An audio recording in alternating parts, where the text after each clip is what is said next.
Good evening, and welcome to episode 19 of Nightmare Theater, an open book club for nightmares. Tonight, we're going to be talking about dreams that feel more real than the waking world itself. But before we get into that, I had a nightmare this week, and as my personal rule goes, when I have a nightmare, I have to read it and interpret it before the show even starts.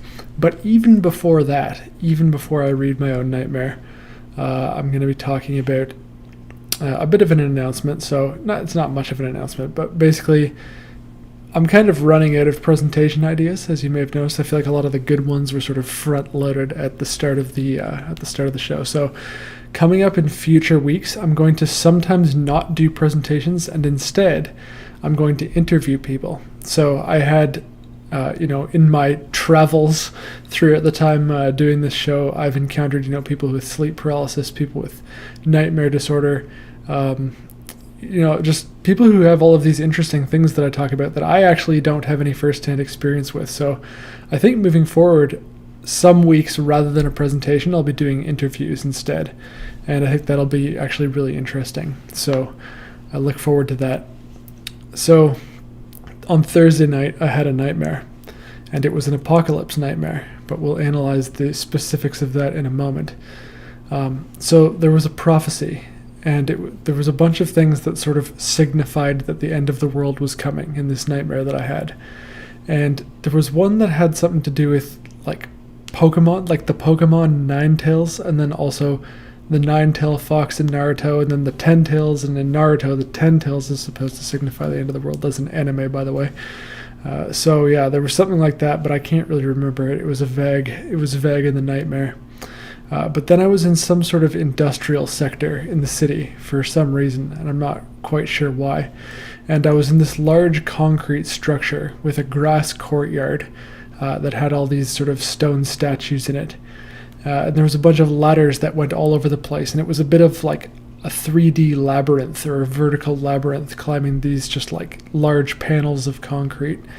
And I was there with my older brother and my dad, and then I saw this plane swooping down overhead. And it wasn't even a fighter plane. It looked sort of like the cheapest plane that money could buy, one of those little, I mean, obviously it's still probably pretty expensive, but one of those ones with the front propellers. But then it released a missile that looked almost very like cartoonish. And the missile flew over my head across the harbor and blew up this building with a bunch of winding pipes in front of it. And we could all hear the hissing of gas coming out of these pipes after they blew up. And there were these snaps of electricity, and it was burning. And we started trying to climb out of the labyrinth because we thought that it was going to keep going and burning and then finally explode. So so we were just trying to get out of there before whatever was going to happen happened, almost like the Beirut explosion, actually. It had that same, like, industrial feel to it, but I almost forgot about this nightmare before I woke up, but then I remembered it 2 hours later and wrote it down. And I woke up in a weird mood, didn't feel like getting anything done on Friday because of it. And so if I were to analyze it, hang on. Where's my chart? Yeah, so an apocalypse nightmare up by the top. That indicates that there's a big change happening in my life. So if I apply these rules to all the other nightmares I analyze, I should apply it to myself. But also, so it could be that there's a big change happening in my life, or that I've complicated feelings about an argument that I had with someone if I choose to instead interpret this as a war nightmare. So because there's like a missile attack and you're worried about things. So, and the reason I said specifically with the war nightmare I went with the interpretation of an argument with someone is because that's what I felt it best fit. Now I haven't had an argument with anyone in quite some time, but it could still be the most recent argument I had. And then the other interpretation that I had on it was that if it is a big change happening in my life, or that I have complicated feelings about an argument with someone, either way, the fact that it's also a labyrinth that I have to climb out of in response to it could also be very telling, right? Like maybe I'm trying to avoid the big change in my life. Maybe I'm trying to, I don't know. I don't know. I'm trying to contend with it, but I'm not sure the way forward. That could be another interpretation. But anyway, that's it for my nightmares that I had this week.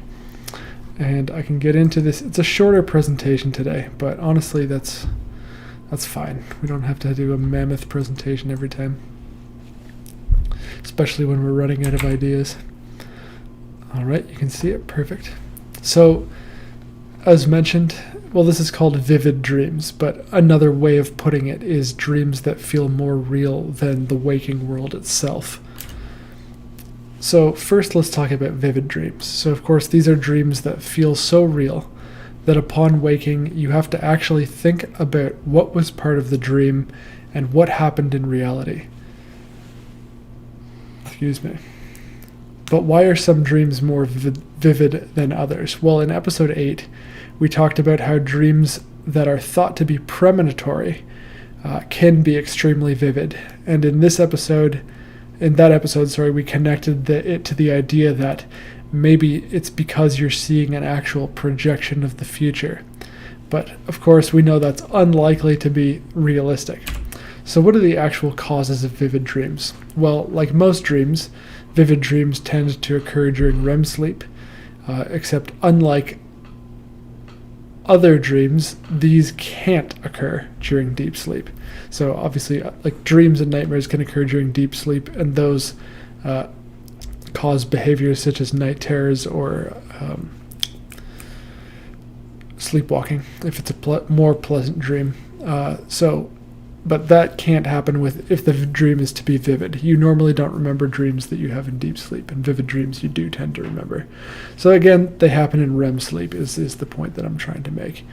And so they're more likely to happen if you have sleep deprivation. So if you dream more intensely after a night where you didn't get REM sleep, then the following night you'll dream more intensely. I think I started that sentence weird, but don't worry about it. That's called REM rebound. So whenever you don't have enough REM sleep one night and then the next night your brain will try to make up for it for whatever reason. We don't quite understand why. I think we need each of the cycles of sleep, but you need a certain amount of REM apparently, and your brain will make you get that if you don't get it the night before. So there are other factors that can cause REM rebound, and that can cause vivid dreams. So low blood sugar can cause extremely vivid dreams, and if you have extremely vivid dreams every night, this could be a symptom of nocturnal hypoglycemia, which is a real thing apparently. Also, alcohol and other antidepressants can cause vivid dreams because alcohol and antidepressants suppress REM sleep. So then when you stop drinking, or let's say that you had, you drank a lot one night and then you wake up hungover, the night that you go to sleep after waking up hungover, you should have massive REM rebound.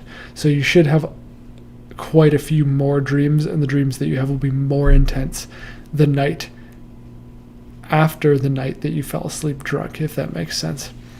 And then also pregnancy can cause vivid dreams. So this is a greater amount of actual dreaming and dream recall when a woman is pregnant than in any other time of her life. And it's also the case that dreams will relate to her condition of pregnancy, the trimester she's in, and what's going on in her body at the time. So there's another concept called dream reality confusion, which is of course the next thing that can follow from having vivid dreams if certain conditions are met. So dream reality confusion is difficulty or impossibility to determine whether an event or an experience took place during wakefulness or if it was the content of a dream.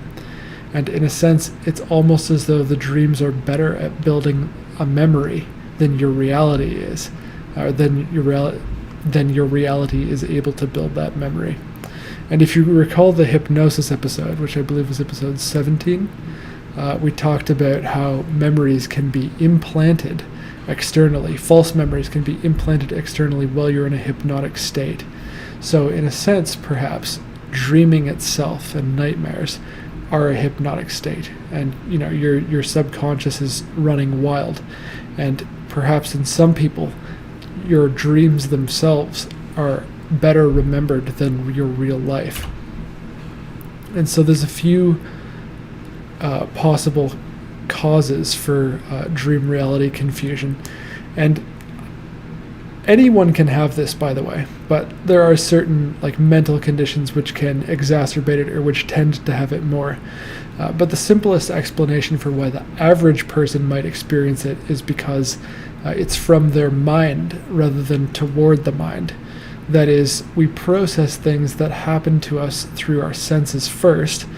We have to touch, to smell, to hear, to see, to taste, and that then the act of them traveling towards the brain and then the analysis and the interpretation that your brain does may take a toll on the vividness of things. So almost the mechanism of the senses itself themselves, which may be inhibited or lagged for whatever reason as you go throughout your life, may actually make real life seem less vivid or less realistic. Whereas in a dream, of course, you're experiencing it from your brain directly, which is why it could seem more real. The other thing, not the other thing, but one thing that I've noticed also is some of these like high definition videos look more real than real life. I'm not entirely sure why that is. Like, they look sharper than real life looks, and it's my same eyes looking at it. So how's that possible? Maybe just things have been like falsely sharpened more than they are in real life. I guess that could be it. I wonder if it's the sharpening. Maybe somebody knows that in the chat. But also many patients with borderline personality disorder experience various cognitive disturbances, including problems with reality testing, which can foster dream reality confusion. Thin boundaries as well. People who have thin boundaries tend to experience dream reality confusion more often. And if you're wondering what thin boundaries are, this is just a person who's very open. They tend to like jump into relationships extremely fast, and that's because they're sort of projecting a fantasy onto other people, rather than getting to know the actual person. But also, like, they don't mind sharing anything about themselves. They don't mind like things that would put off other people do not like deter them, essentially. So people with thin boundaries rather than high boundaries tend to have this. And people with borderline personality disorder tend to have thin boundaries, which is why I brought it up. And findings also suggested this is 2 different papers, that those who suffer from borderline personality disorder may be susceptible to confusing dream content with actual waking events.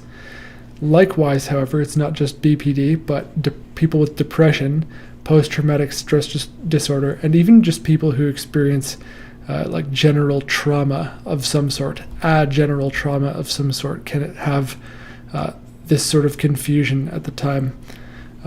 And an example of a general trauma might be a bad breakup or something like any other kind of loss where you've lost someone for whatever reason, and your brain isn't really able to understand when you dream about them what was real and what was reality. It doesn't want to believe that something was real, or maybe it does want to believe that something is real. In the case where you're depressed, it's actually almost the opposite. So people who are depressed might have this same dream reality confusion because they want their dream to be real so bad.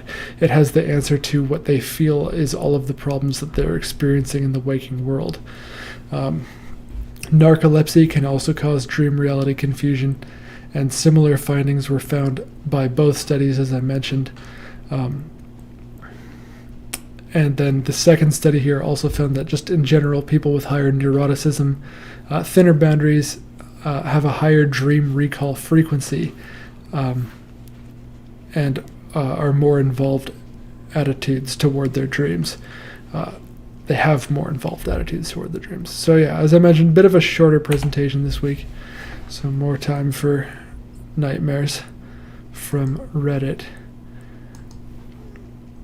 But I hope you enjoyed that. What's this? It's partly because they are literally sharpened and bigger. Okay, so that's in response to Why is it that some of these high definition videos seem more real than real life, or they look more real? Also, generally, highlights have been reduced and shadows lifted, so you see more detail than you would in a real setting. Still photos in HD have often been bracketed, meaning 3 to 7 shots at a different f-stops give you every possible lighting of each element of the image, and then you merge and process the photos. So there you go. That's why real life doesn't look as real as modern photography and video. Bit of an interesting aside there. Thanks for posting that in the chat. But now let's get into some nightmares from Reddit. This is a post by a user named You Have Weird Dreams. The post is titled, "Forced myself awake from an endlessly repeating dream. It was like Groundhog Day. I literally thought that I had died in real life." The post reads, "My sleep schedule was fucked last night. I fell asleep at 9:30 p.m. I woke up at 1 a.m. I stayed awake until 4:30 a.m. and then passed out again. The dream was about me running late, just trying to get up for work when there was a snowstorm. I wake up late, and I rush to get to work on time. I looked out my window and saw 2 men get blown off of a Zamboni-type vehicle as the vehicle is blown back over top of them. I see multiple cars in my yard." I snap a picture on my phone and go and tell my dad because he's always up this early. I think about how I should probably call off work. Then I wake up again. I was running late again. I was a little confused, but being late for work preoccupied my mind. I look out the window and see even more cars in my yard. I go and tell my dad. Wake up, running late, look out the window.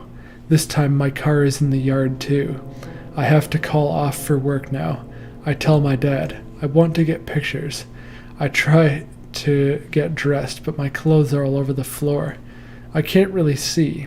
I turn on the lights. I only have 2 belts and 1 pair of pants currently out in reality, which I knew, but there were many belts and many pants, which confused me. I grabbed a pair and struggled to put it on. My work stuff is in the pockets, so I chose the right pair. And then there's a fist-sized button of kratom capsules in my back pocket along with a plastic wrapper from earplugs. I go to tell my dad about the cars. I see some of my friends in the front door. I remember Jordan specifically. They're talking about the cars. I try to put my shoes on, but it's dark, and the shoes I chose were mismatched. I say whatever and go outside. As I get out, people are already getting their cars towed away. I missed a good photo. I wake up, running late. I look out my window and I see the cars in the yard. I go to tell my dad. My mom, dad, and brother already know. They're dressed and they're all leaving. They tell me that Dr. Jill Biden, they used her full name, was here, and with a kid that needed babysitting. Jill brings a mother and son, maybe 10 years old, into my room. The lights are on. They're unmasked, which my mom would never allow with outsiders in the house during COVID. The mother gives me a hug and thanks me. I didn't want the hug. I awkwardly tussle the kid's hair because I feel like I'm supposed to. I lock eyes with Jill. We both knew we didn't want to hug. She slowly extends her hand. We both had our fingers in a claw position, and we softly locked our claws. It was clammy. We just stood there. I slowly moved my hand up and down an inch, and then rubbed my thumb on the top of her hand because I didn't know what else to do. This was eerily uncomfortable moment, but it felt like an eternity. I wake up. I feel that I'm running late, because I was running late in earlier dreams, but I can't see the time on my phone. I look out the window and see the cars in the yard. I go downstairs into the kitchen and see my mom. The inside of the house is decorated for Halloween. I go outside to take a picture of the cars. My entire extended family is there in the yard. My older brother starts talking to me. He pulls out 2 giant Nintendo Switches while he tells me about a game that we can play together. But all I want to do is take pictures of the cars. My phone starts falling apart. On the screen, I can see the original picture that I took from the window in the beginning of all of this. The more I try to put my phone back together, the more it falls apart. I see an old friend, Jack, gawking at the cars. I try to talk to him, but he's very dismissive and he leaves. I wake up. I feel that I'm running late. I can't see the time on my phone. I look out the window, but something feels off. Instead of the house across the street, there's another street perpendicular to my house. I start to think through all this. I never heard either of my alarms go off, and I realize that I'm in a dream. Wake up, can't see the time on my phone, see the cars from my window. Again. I wake up, I don't move. I think about how I'm probably not late for work because my alarms didn't go off. I know that I'm still dreaming. I feel a pop in the middle of my abdomen, then I feel pain. I'm worried that this pop was a blood clot or something that was killing me. I've read about dreams, the dreams people have when they're legally dead, before they're brought back to life. I truly believe that I'm dying or that I'm already dead in reality. I truly believe that I'm in one of those dead dreams because I've always been a paranoid person. I start to panic. I get up to run downstairs while yelling for my mom, hoping that she'll come save my life. Every time I get out of my bedroom door, I find myself back in bed. I do this over and over and over, screaming "Mom, Mom, Mom" the whole time, but I can feel that I'm not talking. It becomes a blur and an out-of-body experience. I can feel that my body is in bed, even though I keep getting up and running to the door. I'm desperate to survive. Then, I'm stuck in my body. I can't move. I can't see out of my right eye. The vision is fading in my left. I keep telling myself to wake up again and again until finally, I burst awake. I know that I'm really awake now. I check the time. 5:50 a.m., 10 minutes before my first alarm. That was so good. I wanted to start with like a longer one because I was run out of time for the longer ones by the end. I think that was a really intense nightmare. Obviously, a great example of false awakening. I think when I originally gave my false awakening presentation, I mentioned Bertrand Russell talked about having had 100 false awakenings in a row, like literally 100 after coming out of a general anesthetic. But of course we know, as is very well illustrated here, that having a lack of sleep or just a messed up sleep schedule, as was the case here, can also exacerbate things like false awakenings, can also exacerbate things like sleep paralysis, any other parasomnia or weird sleep thing, excessive nightmares, vivid dreams, right? Like lack of sleep can give you all that stuff in spades. Now, in terms of analyzing the actual nightmare, well, the first thing that comes to mind is the sensation of being late, which we can call missing an important event. So that indicates performance anxiety or feeling that you have missed an important opportunity in your real life. If the nightmare is frequently occurring, then it may tell you that you're a perfectionist. Now, I think on my dream chart here, when it says if the nightmare is frequently occurring, what that is supposed to be referring to is if you're having it over consecutive nights. I think that if you're having it just rapid fire as a false awakening, I don't know if that counts. But still very interesting. Also towards the end, I believe you had a silent scream. You were calling out for your mom, and then you felt like she couldn't hear you. So a silent scream can indicate that you feel like you don't have a voice or you aren't being heard in real life. Well, you certainly, this one, I think that you can almost dismiss, like this interpretation, because the fear itself was from knowing that you were trapped within a dream. So I wouldn't really try to draw this out too much into what might be happening with you in the real world. What else? The fact that there were all those cars in the yard and the Zamboni.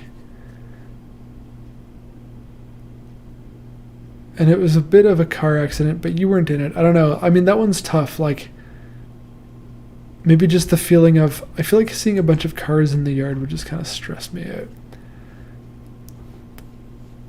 Again, I think that that's probably all the analysis we really need to do, like, in conjunction with just knowing that first and foremost this happened because you fell asleep in a weird way, and you probably you stayed awake till 4:30 a.m. and you know that your alarm goes off at 5:50, so that's probably also why you had the whole like missing events or the whole urgency with moving along when you woke up.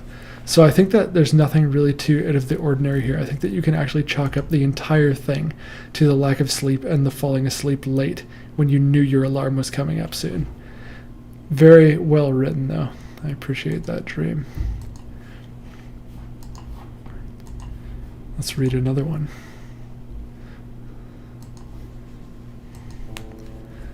This is a post by a user named Snoo73566. The post is titled, Horrifying Cannibalism Nightmare. The post reads, Last night, I had a nightmare that I was shopping at the grocery store and overheard the store clerk say that the store sold human meat. I looked in the meat cases in the freezer section and didn't see any, so I thought they were lying. But then at the deli counter, they had packaged meat that looked like roasts. Beyond just that, the store was selling McDonald's food with human meat instead of beef. On my way out of the store, I saw people leaving with those human McDonald's bags. I feel so nauseous. It gets worse, though, because my dumbass decided to type cannibal grocery store into YouTube. I don't know what I was expecting. I guess I was hoping it would yield no results. Nope. There were far too many results, including one that mentioned McDonald's. I didn't watch any. I can't. I don't want to think about it anymore. So at first I thought that that last part was supposed to be part of the dream, but I'm realizing that you YouTubed this in the real world. And now I feel like I have to. But, I mean, in terms of interpreting the dream, I wonder if you feel like maybe that is the type of service and experience that you're getting from McDonald's. I kind of just want to YouTube this real quick myself. Just to, what was it? Cannibal grocery store. Let's see what we see. 9 true scary grocery store stores. Okay. Okay, I'm not really seeing that there's a whole lot of real results involved with that. The lead singer of Cannibal Corpse, reporter almost eaten by a cannibal. I'm not really seeing too much actual content for Animal Grocery Store, so I don't know if we really need to worry about that. But great nightmare.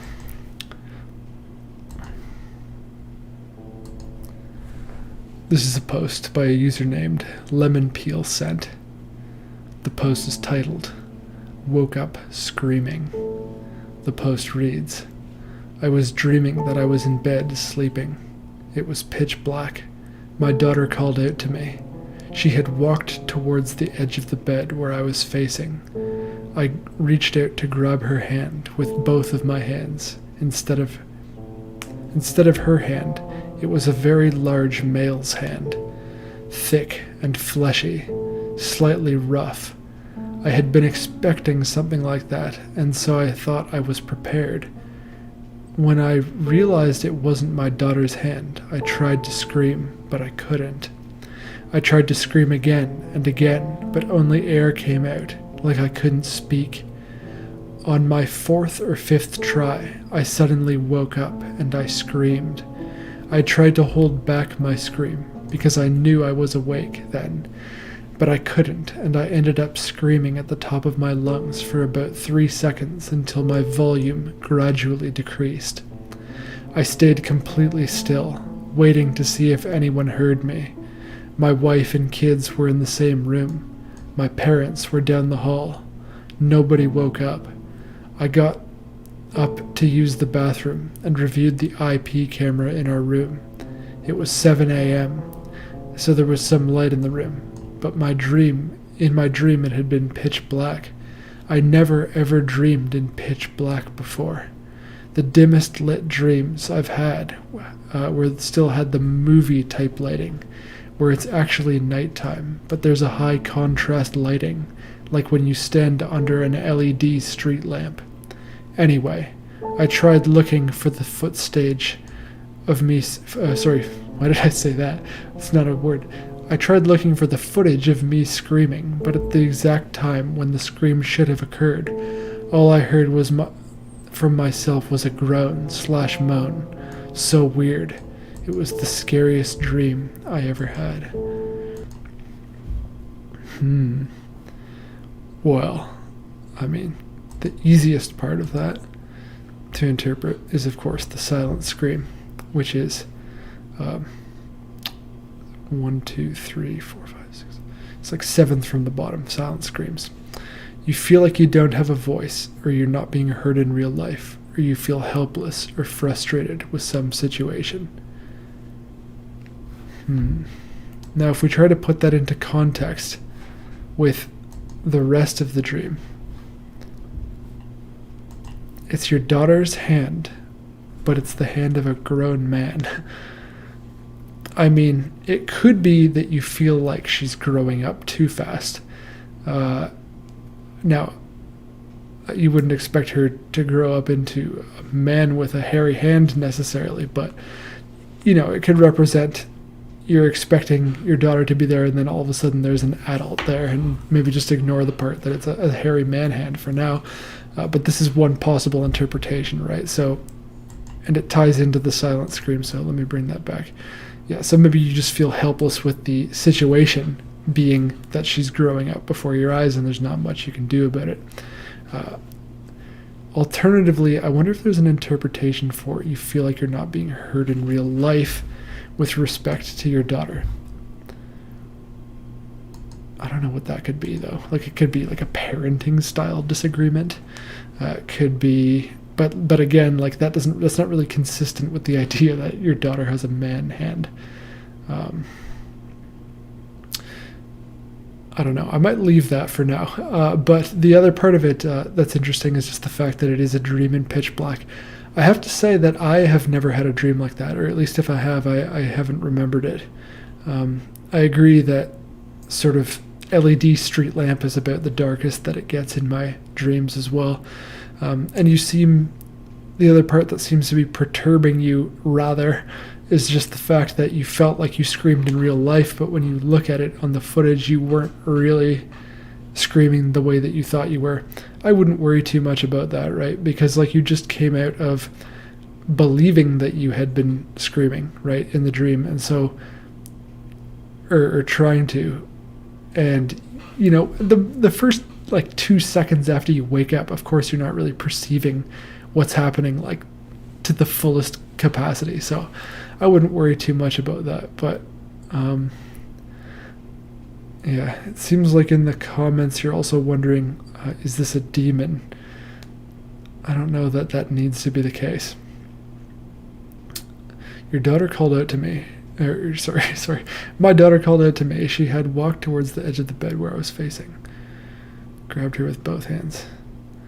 Okay, so maybe the idea is that it's like a demon throwing their voice or something like that. I don't know. I think that it could probably be your daughter. Or, I mean, another alternative interpretation of the dream is that you're afraid that maybe she could get kidnapped or something, right? Because it's her calling out to you, but then when you go to see where she's at, all of a sudden it's a grown man's hand. So that could be a fear of kidnapping her, and as she's growing up, she gets more independence and you have less say over your protection of her, essentially, and then that could be the reason for the silent scream. I think that those are the best interpretations that I've got. I really hammered that one into the ground, so I hope you got something out of that.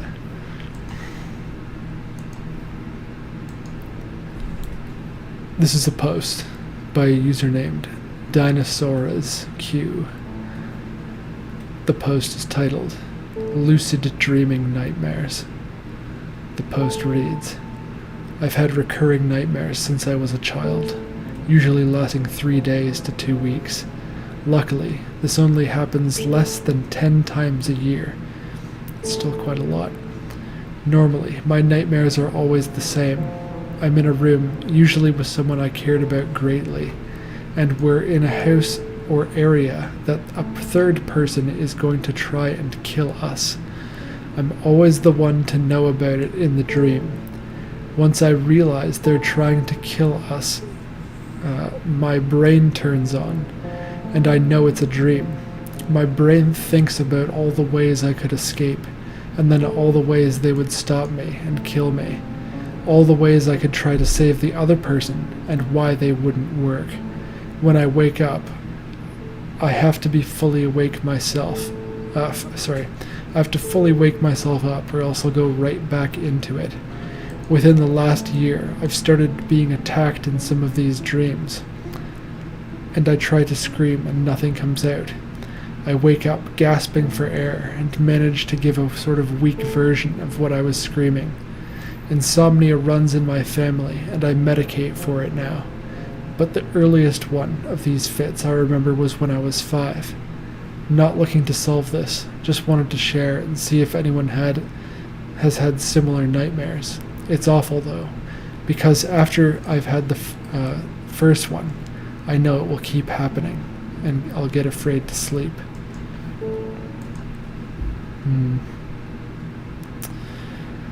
Well, it seems like the theme of today is silent screams, and I know that the user there didn't really ask for an interpretation or any help with it, but this is what we do, so we're just going to do it. So a silent scream, as we've already mentioned, is when you feel like you don't have a voice or you aren't being heard in real life, or you feel helpless or frustrated with some situation. And I think it's pretty easy to tell here that the issue is probably more related to you feel helpless in some situation, and that situation being with protecting someone that you care about. So you feel powerless in your attempts to protect someone that you care about. And the fact that it recurs is probably less related to that interpretation and to the content than it is to the insomnia in your family, because of course whenever you have insomnia or a weird sleep schedule, that can result in unfortunate things happening. So in terms of your like actual quality of sleep and the intensity of the nightmares. So when you're having it recur, that's probably it's the insomnia talking, but the meaning is unchanged. Apparently the stream's been buffering a bit, but it's back now. My thing says that I have excellent connection, and I did a speed test. This is the thing about speed tests, is that I always run them, and they always tell me that my internet looks good, and then it always turns out sometimes that it just decides not to be. So it's kind of frustrating.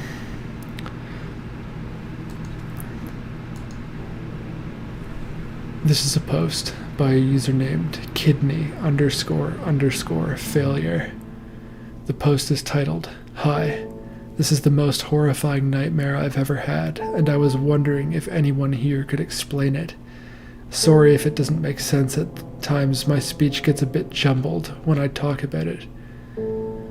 The post reads, I used to always get this nightmare, and every time it was of the same cryptic thing. I don't remember much, but a few details. There were 2 scenes, I think. The first would start, and it was like a camera was moving around a big metal object, almost like a cartoon laser. And the whole time, there was just this maniacal screaming in the background. What's weirder about this scene is that it was sped up, like you set replay speed at ×2. Also, this whole scene was in black and white, yet I knew everything's natural color. The second scene I remember was very slow and quiet and full of color, the opposite of the previous scene. Excuse me. It was a tortoise walking slowly up to a park bench, and there was on the bench an old man, but all you ever saw of him was his shins down. The camera focused on the tortoise, and it would loop over and over and over again until I would eventually wake up.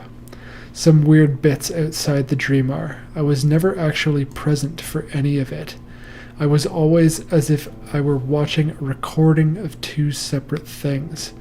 Occasionally, I'll be doing something normal, and then it will feel like deja vu because I have dreamt of things I see or do before they happen. But with this, I see or hear something, and all I will be able to think for a good hour is that nightmare, almost as if it were made up of things in my life that hadn't happened yet. The worst part of all this over the last couple years, I haven't had the nightmare once in my sleep. Now I see it when I'm awake.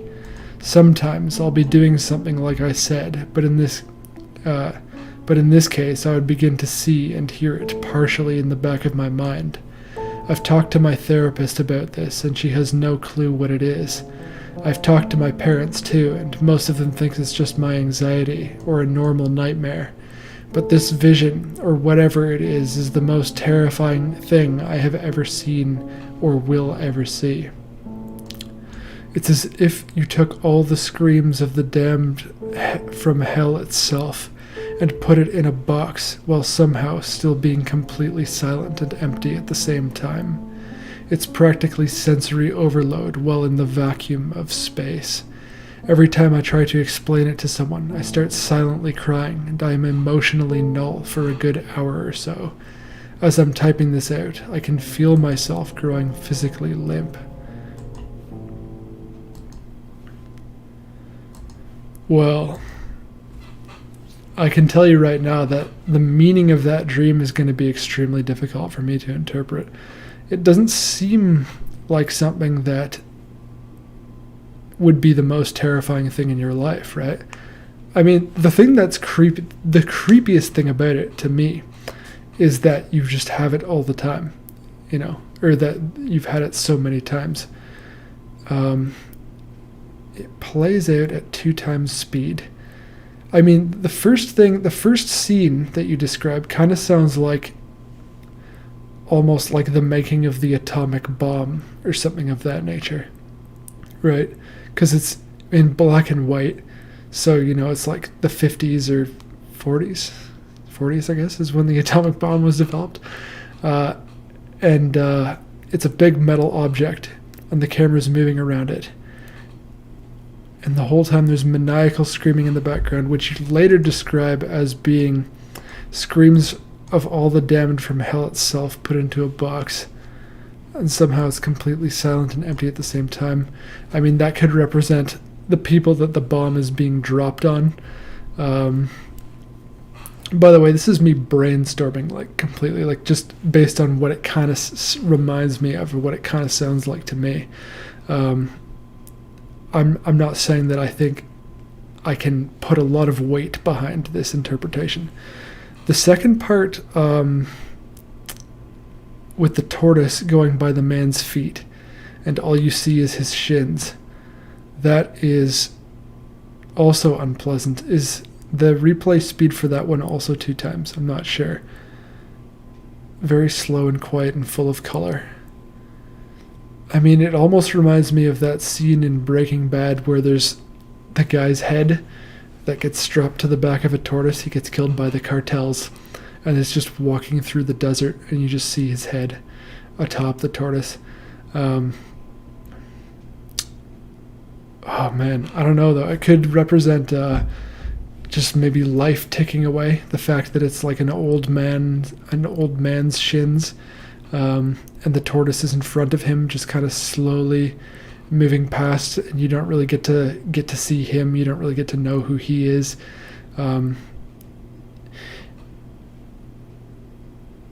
Yeah, I don't know. Overall, the vibe that I get is just purely based on the vibe. The way that they both feel connected to me is that it's just sort of the fragility of the human experience, and just the frailty of human life I kind of get from both of those dreams combined, even though it's not really represented in either of them. That's just the vibe that I get, and I don't think I'm going to be able to do better than that, because it is a very, you got to admit, that's not a very, you know, straightforward dream. It's just two very kind of unusual scenes. Now, the part that you mentioned at the end, how you're seeing the dream in real life, I would say that that part you could probably chalk up to your anxiety, and also possibly like lack of sleep, right? So like if you're having this a lot, and you've become so afraid of this dream that you actually worry about it while you're awake. I think that that's probably the explanation for that. Like I wouldn't necessarily think that it's like a hallucination that you need to worry about, but I do have anxiety myself, and I know that your brain can create a lot of what it fears. Like, yeah, I'll leave it at that. But yeah, I hope that that works out for you, kidney failure. And I hope that you got something out of my kind of loose-fitting interpretation. Okay. Other people haven't had any issues with buffering. Okay. All right, that's good.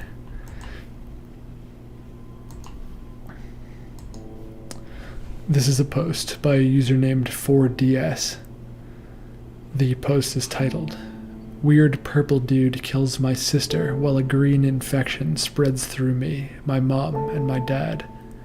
The post reads, "So I just had this nightmare, and I'll explain it while I still remember it. I woke up at around 7. My dad has opened the front door. I heard the alarm it makes.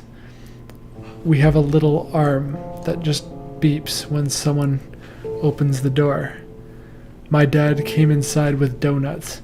Me and my sister got excited, but he said not to go near him. He had gloves on, and when he took off the gloves, his hands were partially green. I don't remember my reaction. My mom was sick upstairs, so she didn't even bother coming downstairs. At some point, my dad accidentally touched me, and I got the disease too. I accidentally gave it to my sister unknowingly because I didn't know I had it yet. Meanwhile, we heard a noise from the basement. We went downstairs, and I told my dad to bring the camera. Somehow, my mom was fine now, but I guess that's just because it's a nightmare. We went down there. Somehow, I didn't notice the purple guy in the corner. I didn't notice this during the dream, but this was actually the purple guy. Sorry. It was purple, and had a security outfit. At some point we noticed it, and I said, "What's with the purple guy?" Then he tried to bite my finger, and that was the moment I realized this was a dream, because my finger was fine. So soon after, I forced myself to wake up, but not before it quickly moved towards my sister and killed her. I don't even know how it did, because, well, it's a dream, and dreams don't make sense. Instead of waking up, I tried to transition into lucid dreaming so I could get rid of it all and enjoy myself, but I couldn't, so I woke up. The thing moved as if it were a still image crossing across a photo canvas. Like whoever designs the dreams got too lazy to add animations to that. That was scary as hell. What do you think? Also, if you're wondering about the disease, I guess my brain got distracted on the purple guy, that it just vanished from my dream and it was irrelevant. Well, I mean, the first part, you know what I'm going to say. Like, the disease is probably representative of corona, right? I would call the first part of the dream is for sure a coronavirus dream. So, yeah, like you're just, your mom's sick and you're worried about your dad giving it to you and giving it to your sister. The purple guy is tougher to interpret, though. The fact that he's wearing a security outfit, though, maybe makes me think that it's kind of a continued part of the corona nightmare. So, maybe it represents the government or something that's keeping you in place, something of that nature. I don't know why it would try to bite your finger, though. I really can't speculate on the significance of that. Also, why it's purple. Also, what it would mean for the security guy to kill your sister. I don't know. Like, maybe... I don't know. Maybe your sister's taking the quarantine, like, harder than everybody else. Something of that nature. Like, she just feels, like, extra cooped up. Again, I could be wrong about what the purple guy represents. That could be something entirely different.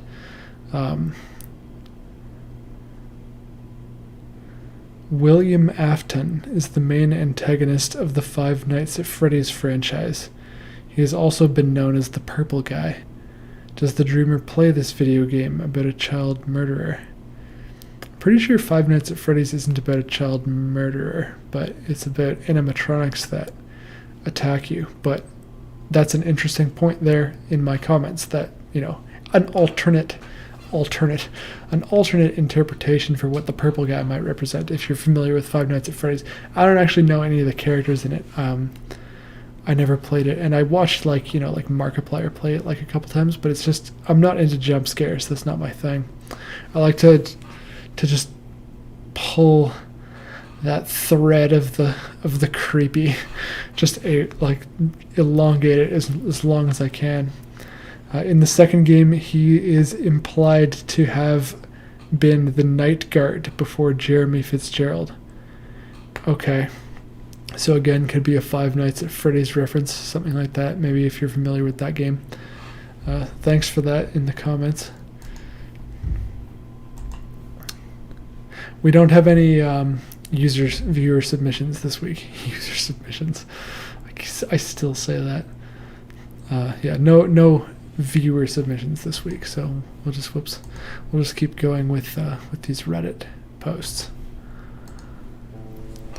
This is a post by a user named NoobGamer6996. The post is titled, "I had a nightmare." The post reads, "I had a nightmare last week which really scared me. It was that I was in some Chinese or Japanese festival. Excuse me. Everyone was dancing by going round and round, and they were chanting something along the line of Bishra Haka Hanume Haka. I don't think it even means something. I felt as if it was wrong, and I didn't say it. But after hearing it for 2 minutes, it got on my nerves, and I said it. Suddenly, I felt a chill run down my spine. It really happened. It felt like someone ran ice along my spine. And then, suddenly, a blue background appeared, and a demon-like face appeared. And the face was pulsating. The face was a little bit cartoonistic. It had 2 horns, red eyes, and the rest of body and clothes were a shadow of blue. I felt like I had summoned a demon or something, so I started to beg it to leave me alone. And I will not say that line again. Let me go. After some time, it started to fade away, and then I woke up after it was gone. Well, I thought I'd really done it, and it would come back again in my dreams. So I searched up Google if there was something like that. Thank God there was nothing like that. Instead, there were Hakka noodles on searching. It calmed me down, and I went to sleep without any dreams and woke up as in survival games. Eyes close at night, eyes open day. P.S. I've never traveled to China or Japan or countries like them. Maybe I got the festival scene from movies, but I don't remember watching any movies at festivals. The dream or demon-like figure doesn't haunt me, but the chill that ran was actually real, and it does scare me sometimes when I think about it. And sorry for my English. I think it's my second language.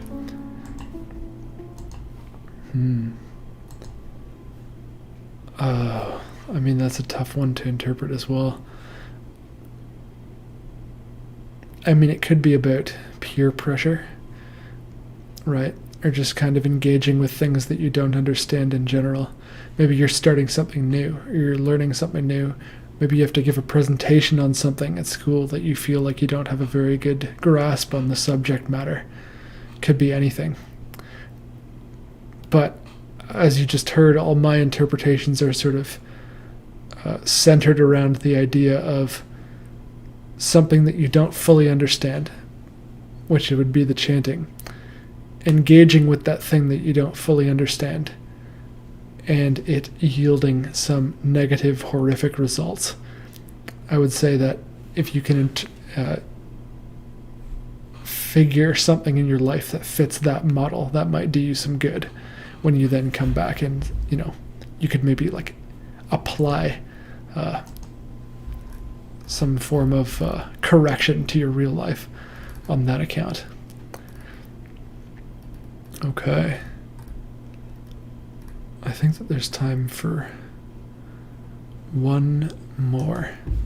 This one looks like it fits in with our presentation theme as well.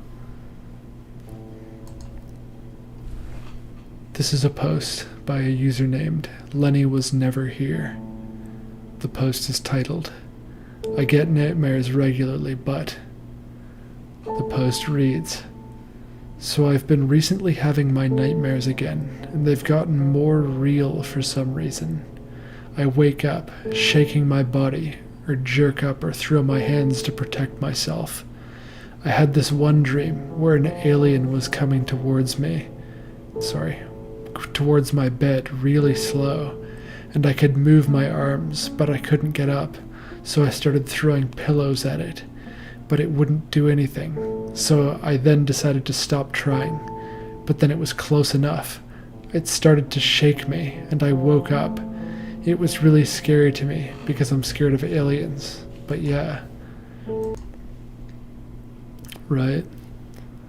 So, obviously, you can go back and check out the presentation if you end up watching this, but yeah, so a particularly vivid dream. This is what sort of the root of your issue is here, right? Because you're showing that you normally get nightmares, but now you're finding that they're becoming more realistic, more vivid. Well, as I mentioned in the presentation, this is because it could be for a number of reasons. It could be because you're getting less sleep. It could be because your sleep cycles are altered. It could be because maybe you drank a bunch and then you came back out of it. Maybe you started a new medication, these sorts of things. I would also say, I would actually call this a paralysis nightmare as well. Not because you're paralyzed, not because you're paralyzed, but because it's the same sort of helpless situation, right? So yeah, paralysis or being unable to move. You feel stuck in some situation in life, or there's something about yourself that you're suppressing. That's how I would interpret it, just in the sense that the alien is slowly coming towards you, and your response is to throw pillows at it, which does seem like somewhat of a helpless response, right? Like this is the response of someone who has no chance of dealing with the issue, right? So I would say that maybe the nightmare in general could be born of some lack of a sense of power in or control over your life. And the fact that it's an alien, of course, is just because you're afraid of aliens, but it didn't need to be an alien. So I hope you got something out of that. And I think that's going to do it for Nightmare Theater this week. Thanks to everyone who tuned in. Hit the like and feel free to subscribe and hit the bell for next week's Nightmare Theater. Again, I don't know what the topic's going to be, but there was someone actually in one of the nightmares I just read had a really good idea for a topic that I'm going to just write down, and it was dreams of people who are legally dead.